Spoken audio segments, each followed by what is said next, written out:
to another episode of Inside the Recording Studio. I am Jody Whitesides, and with me, as always, is Mr. Chris Hellstrom. How are you today, Chris? I am doing very well, Jody. How about yourself? I'm doing healthy, wealthy, and wise, or at least some portion of that. All three. That's like the trifecta. That's awesome. It's good to be Jody Whitesides. For the next 5 minutes, anyway. Hopefully for a little bit longer than that. Yes. Yeah. No, how's your week been? Everything been okay?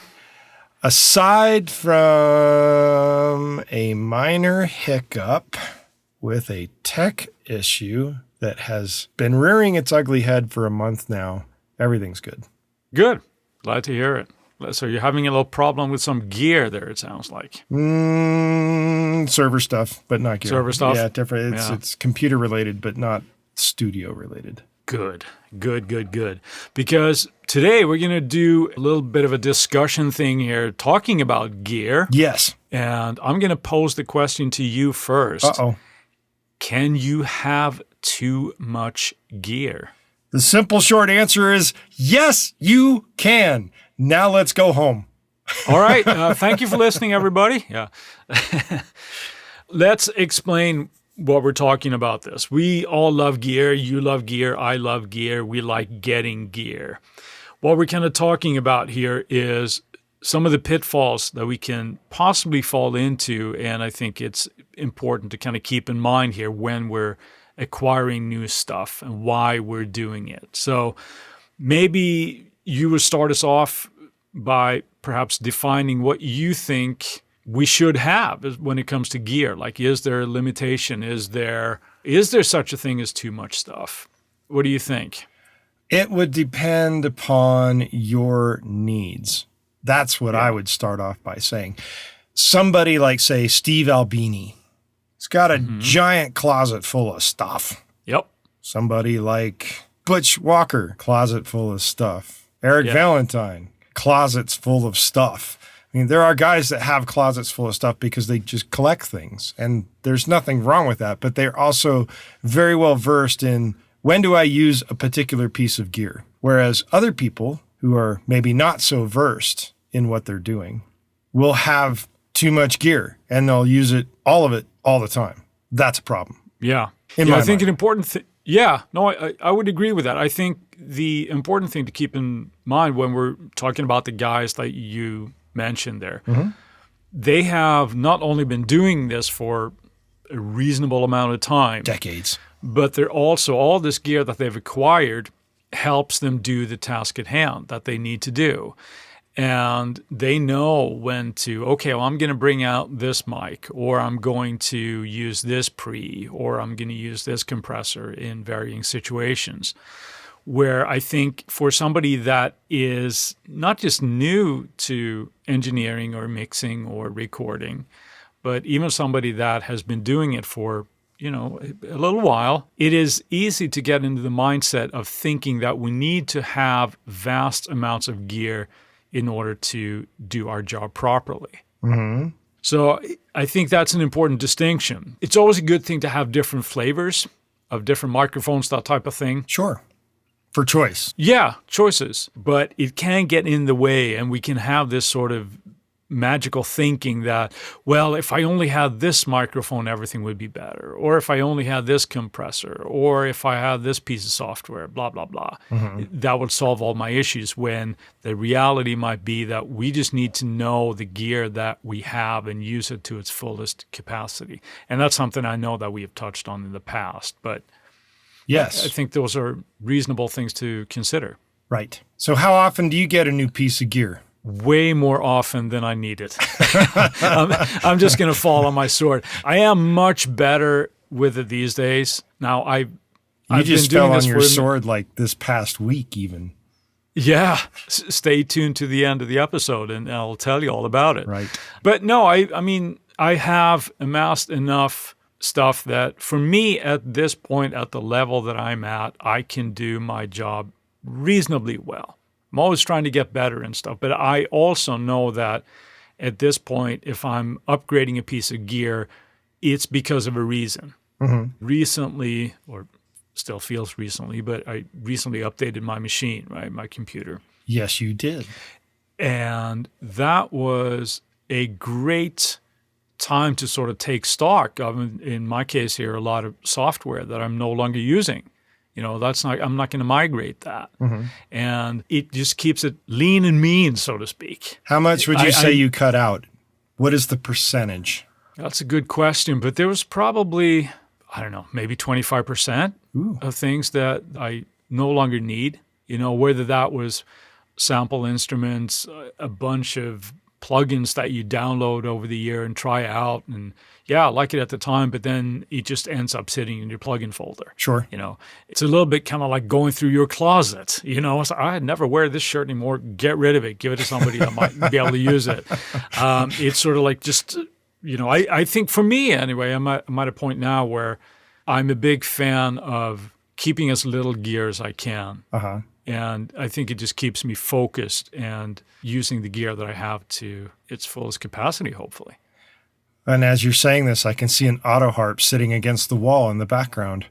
Indeed. How often do you use that unit? Every production I ever do. Ooh. No, in all seriousness, that auto harp has been sitting there, and it's really old and it's really dirty. And there's a reason why I haven't cleaned it up yet, because I want to sample it and to have it for sort of like horror type cues, because it sounds really, really freaky.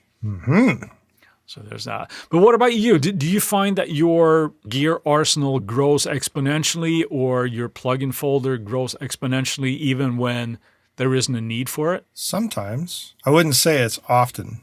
It used to be more often than it is now. Right? Yeah. Especially with plugins.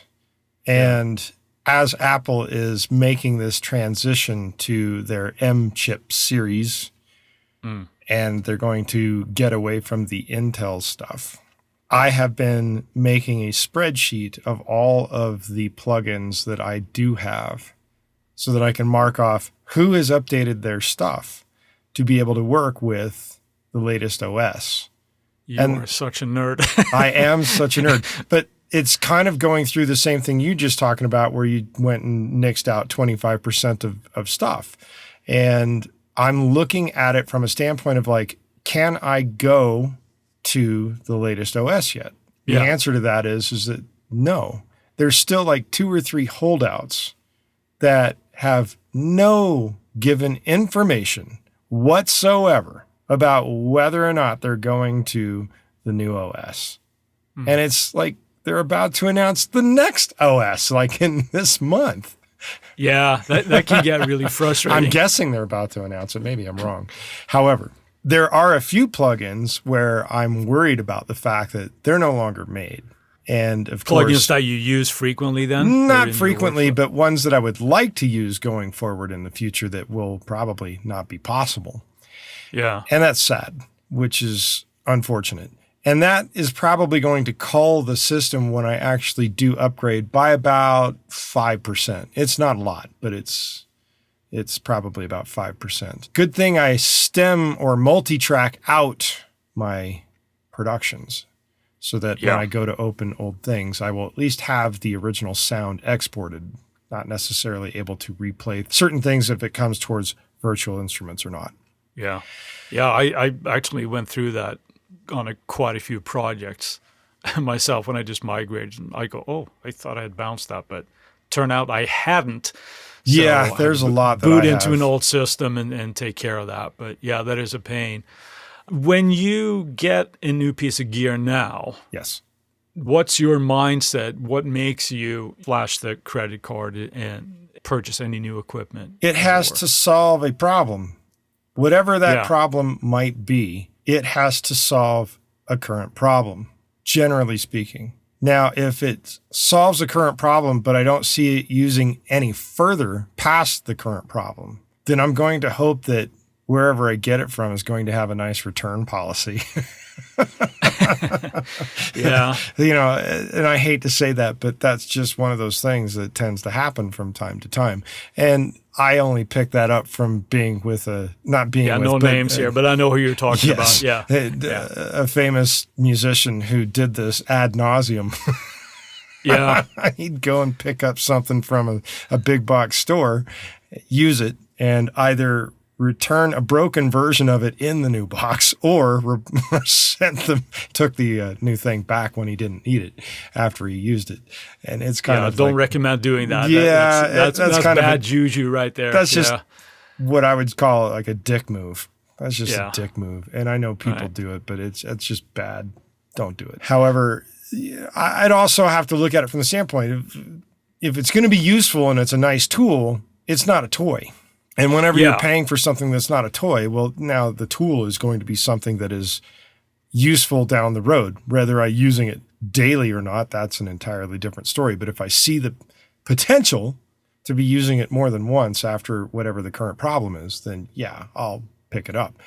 No, I agree. It has to fill a couple of boxes for me too, where it's just like you said, it has to have a use. It's either going to add something to a palette that I feel like I'm missing sonically or whatever it is, or it's going to drastically upgrade something that I already own. Yes. Right. So it's going to be an improvement, or like you said, even the filling a need, right?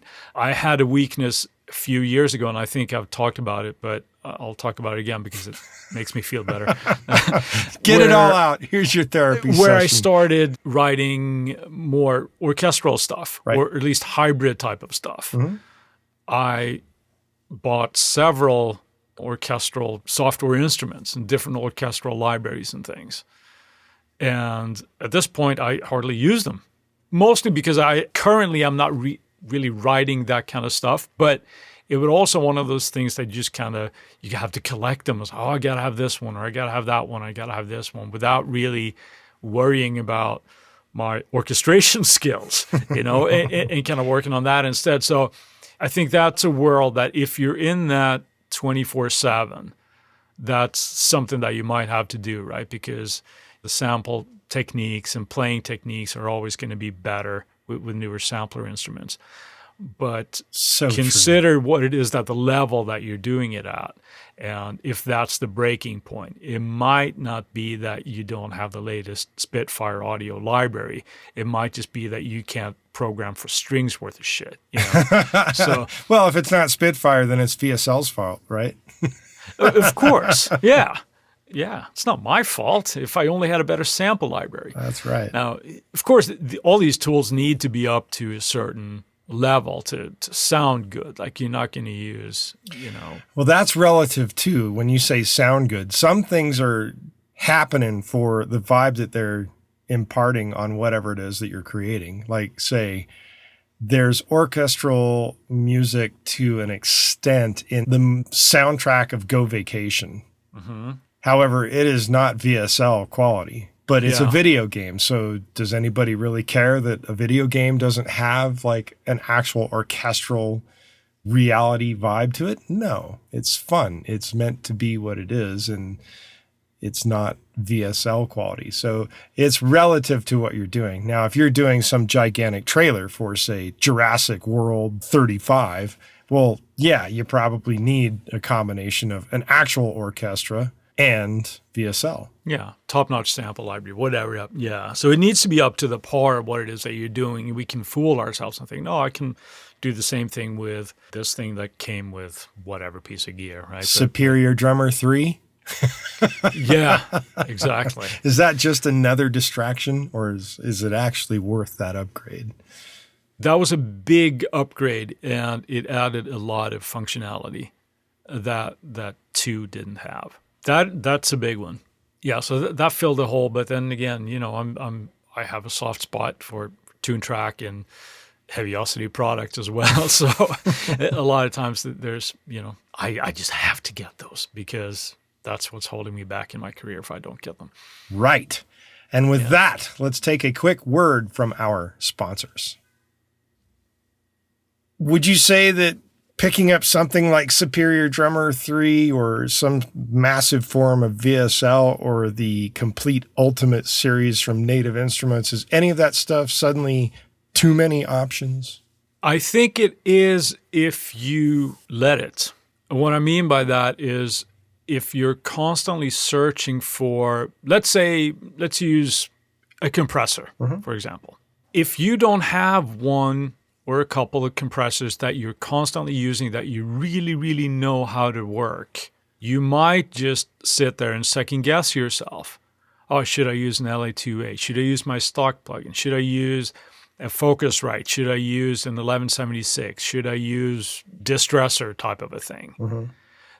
I think when we're forced to make those, or even back ourselves into a corner of thinking about, is this the right one? Is this the right one? It just stops us from working sometimes. Sure. Because there is too many options. And it's actually a good example you brought up with like Complete, because I don't know how many synths are in that. I don't have a count, and I do actually have Complete Ultimate Collector's Edition, which has like everything, like the entire kitchen sink plus the bathtub and the entire condo.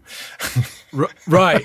So, and then also you have Alchemy and you have all the Logic stuff and several other things, right? There's, one of those things that, do you ever really need a new synth? Right? Yeah. But the temptation is always there. Chances are that with just a handful of options, sometimes you already have what you need. It might just be that you need to just kind of dig in and get your fingers dirty with the gear that you have. Now, when something comes out and does something completely different, and you see that as being a big part of your workflow, then that might be a good idea to get something new. I'm dating myself here. I remember when I started and this whole notion of plugins was new. There was a lot of stuff coming out hard and fast that were sort of breaking new ground in digital audio, because all of a sudden you could do things that you couldn't before. Sure. So there was a sense of, I have to have that, or I have to have that, or I need to have that, right? That's when everybody was cracking their software and taking it anyway. Well, there was that too. That mindset, I think, can slow us down, because we like to say, get to know the gear that you have, all the way back to since like episode 1, we've talked about that, knowing your gear. Sure. But it really is true. I think option paralysis can really, really hit in when we have too many reverbs and too many delays or whatever it is. And I'm guilty of collecting like amp sims, right? So yes, you are. But I still have like 2 or 3 that I use pretty much all the time. Right. Do I need to buy new ones? No. Will I? Yeah, probably. Of course you will. But it kind of goes the same way with hardware too. I'm mentioning compressors and other things, but if we go into the realm of like guitar players or keyboard players or bass players or even drummers for that matter, I can think of one guitar player who is notorious for lots of foot pedals, and even having a series of foot pedals, all distortion pedals, all the same distortion pedal running in series, 6 of them in a row, just to get a sound. You do. Yeah, 6 fuzz faces in a row. Why would you do that? Well, there's a reason. And if you try it out, you're kind of like, oh, well, that's how he gets that sound. Aha! You can do things to experiment by having the same option multiple times, or you can get too many options to go on and like, what am I doing? What am I doing? What am I doing? It's like keyboard players that have like 8 synths stacked up on stage because each one has a particular sound. Well, why don't you just sample that shit, put it in main stage, and take one controller? Yeah, I mean, live, I know having multiple keyboards is different based on whether you're paying a bass line or chords or a piano or something. But when you start going beyond 2, it's like, how many hands do you actually have? Yeah, I suppose in that case, you can make the argument that it's for ease of the performance where everything is already dialed up, that type of thing. But let's use the example of guitar players, right? Let's say that you have a Strat style guitar, you have a humbucking sort of like Les Paul type of guitar, and you might have a Tele. Right? That gives you a pretty broad sound option of what you can accomplish with those. Right. Do you need another Strat? I don't know. Do you really? Do you want one? Yeah, probably. Yeah. But, know why you're getting it. I think you have to just kind of be, honest with yourself, right? Why you're getting a piece of gear. Well, when you're talking about guitars, the reason why I've gotten multiple different guitars is every one of them is either a different make and model or they're made from different wood. Right. So there's sonic differences there. Very much And so. then, of course, there are things as well. Like if we're talking about the live environment where you might have very similar guitars set up with different tunings, that type of thing. Just for ease of just grabbing this one is in DAD-GAD tuning, or this one is drop D, or this one is tuned down to C, right? And this is standard tuning. So it's for ease of that as well. There, again, that's done by a need. Yes. We need a need to do this, and whether it is in the studio or not. A need to speed up workflow sometimes. A player like that has all those options to them is probably somebody that has been doing it for a minute, But so the difference is that when you start out, you probably don't need to buy 5 guitars because you might want to use 5 different tunings. So I know people that do that, though. I mean, if you got the money, go for it. Yeah. What do we call them? Like blues lawyers? Right? Yes, I actually do know a blues lawyer. A good position to be in. Somebody would even argue that those are the kind of people that are keeping the music industry afloat at the moment, certainly when it comes to gear. Sure. But so do you ever feel like it's like, if I just had this one piece of gear, my entire life as a musical composer, producer, songwriter, what have you, would now be complete? Yes and no. I certainly have felt that way before. I'm no better than anybody else, and I'm not going to pretend that I am. Come on. Yeah, I mean, I love stuff to gear still. Now, I'm better with it these days because I've come to realize the error of my ways. So, yeah, but I mean, sometimes there are things out where it's like, oh my God, that looks amazing. What's the last piece of gear you did that with? Where you had to have it because it was going to change everything for the better? I'm not sure, but one of the last pieces of gear that I got that I felt like I need to have this. I don't care if I'm going to use, but I need it. That was damaged too. Okay. That was one of those things. I don't even care. It says heaviosity on it, and I know I'm going to get heavy use out of it. No pun intended. Got it. Yeah. It was really difficult for me because one of my favorite composers, Charlie Clouser, yes, recently did a collaboration with another one of my favorite companies, Spitfire Audio, and they came out with a percussion library called Hammers. And I'm like, oh my God, that's 2 of the things I love, in terms of hammers or in terms of Charlie and Spitfire? Charlie and Spitfire and heavy percussion. Okay. And, Charlie doing the kind of stuff that he's known for, right? It had exactly that sound. So that was one of those things. But I did restrain myself and I didn't pick it up because I knew that, dude, less than 6 months ago, you got damaged too. And this would be just another interface. So I'm sure it's absolutely fantastic.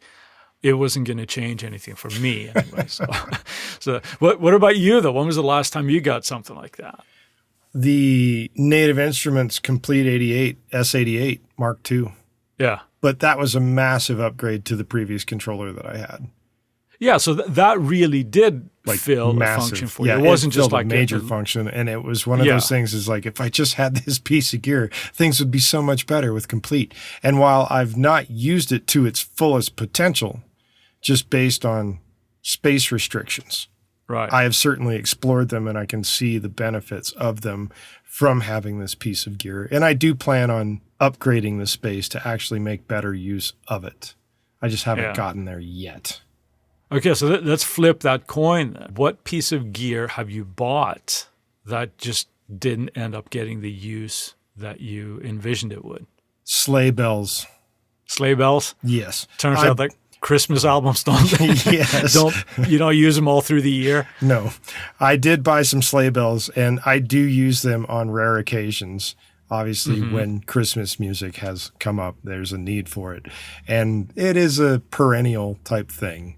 However, it's nothing like live sleigh bells, man. That's right. They tend to sit unused for long periods of time.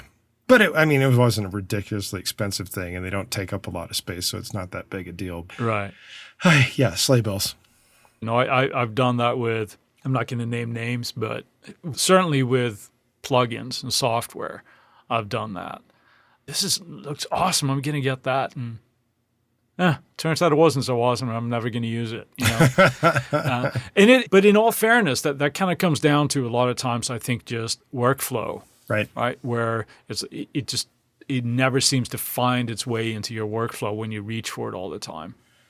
Yeah, I would agree with that. It definitely comes down to, are you going to use it more than once? And with something like a sleigh bell, as the example I just gave, yeah, there's always going to be a chance that somebody's going to want some sleigh bells for something. Right. Not every day, but something, somewhere, sometime. It was a worthwhile pickup. It just sits most of the time. Sure. Yeah. But like you mentioned, it's not like you plunk down 1,800 for a pair of sleigh or for some sleigh bells, some. Right. And being that I'm not like a full-time drummer, I'm not going to go out and buy, say, a Black Beauty because I don't do that. So I think that the sort of like the overall idea with this, and why I think we're talking about this, because we can both from personal experience relate to the idea where we're surrounded by this barrage of great gear that is out there, whether in hardware or software form. And we have a tendency perhaps to conflate our own success with a certain piece of gear because that's what our heroes use. Sure. It's like, well, whoever, like Chris Lord-Alge or Andrew Sheps or who else, they use this. So if I just get this piece of gear, I'm going to sound as good as them. And I think that's what kind of goes on in our mind where we're like, oh, if I don't have this, I'm shooting myself in the foot because my career would get furthered so much faster if I only had this piece of gear. Well, as they say, he who dies with the most musical toys wins, right? Absolutely. Yeah. That's still the deal, right? So I've heard. Yeah. No, it's, I think on the flip side of all this, to completely just turn my back on everything that I've said for the last half hour, it's like buying new gear is fun, though. It is. It's like always looking for the new stuff and the shiny new toy. It's like, wow, this is great, Sometimes it's just retail therapy. It is. Yeah.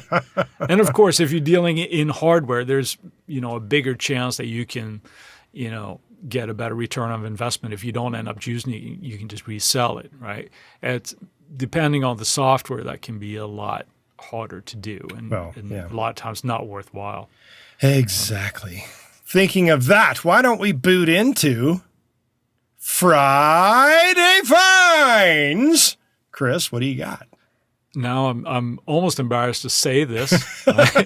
So I'm going to back it up with two things. Okay. I have two Friday finds this week.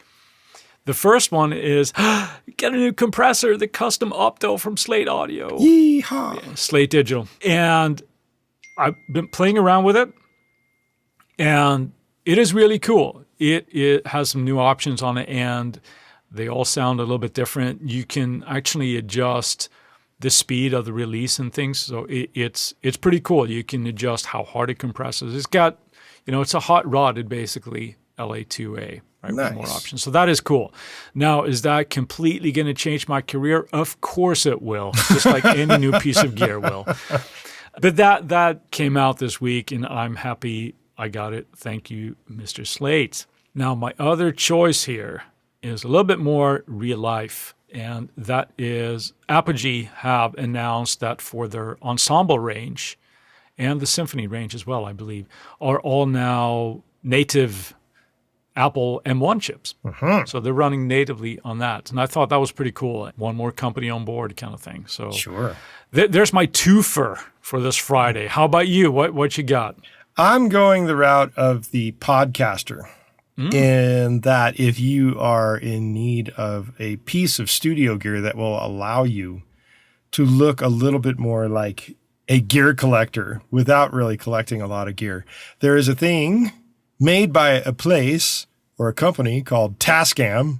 It's called the Mixcast 4, and it's meant specifically for podcasters. And the interesting thing about it is that it's awful lot like their original Porta 1, but it's geared at live streaming and podcasting instead of recording so much.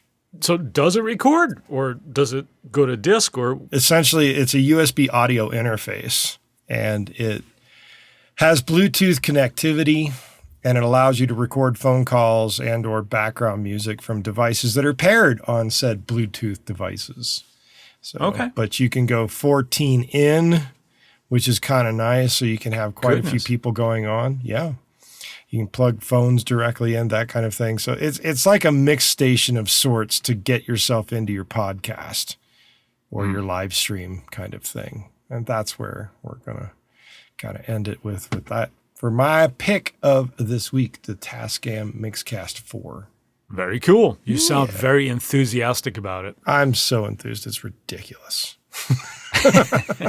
That's how awesome. I think it's overture from the technical issues that I'm having.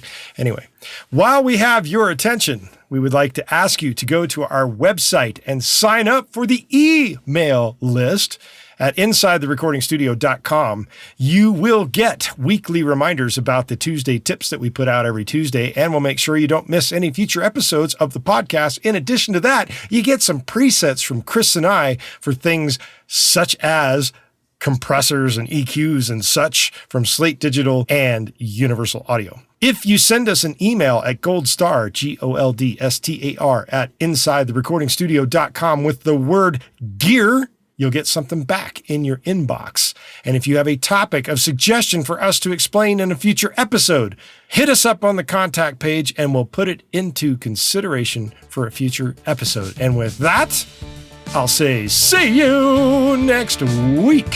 Have a good one, Jody. Thanks for listening, everybody.